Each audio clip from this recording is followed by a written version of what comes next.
Tata பவரோட Q2 ரிசல்ட்ஸில் சில முக்கியமாக நம்ம கவனிக்க வேண்டியது இருக்குது. அது என்னென்னு பார்த்தீங்க அப்படின்னா, ஃபர்ஸ்ட் வந்து இந்த முந்த்ரா பிளான்ட் வந்து இந்த குவார்ட்டரில் அவங்க ரன் பண்ணவே இல்லை. ஏன்னா வந்து no takers for Mundra power அப்படின்னு சொல்லணும்.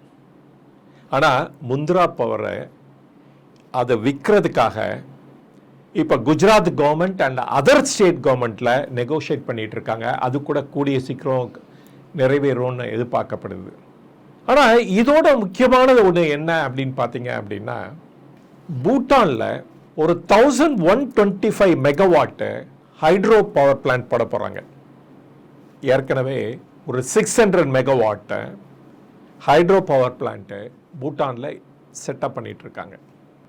மூணாவது இம்பார்ட்டன்ட் திங், இந்த டாடா பவர் Q2வில் என்ன பார்க்க வேண்டியது அப்படின்னு பார்த்தீங்கன்னா, இப்போ வந்து மேனேஜ்மெண்ட் வந்து ஒரு டெசிஷன் எடுத்திருக்காங்க.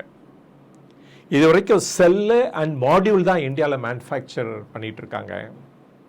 இதோடு சேர்த்து ஈவன் இன்காட் அண்டு வேஃபரும் ஃபார் செல்லுக்காக பண்ண போகிறதா டெசிஷன் எடுத்திருக்காங்க.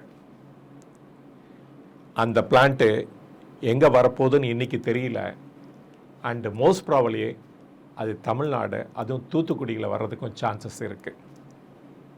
ஸோ டாடா பவர் ரிசல்ட்ஸை பார்க்கும்போது இந்த 3 பாயிண்ட்டும் உன்னிப்பாக கவனிங்க. இது வந்து ரொம்ப இம்பார்ட்டன்ட். இது வந்து அவங்களுடைய ஃப்யூச்சர் க்ரோத்துக்கு ரொம்ப யூஸ்ஃபுல்லாக இருக்கும் அப்படின்னு நினைக்கிறேன்.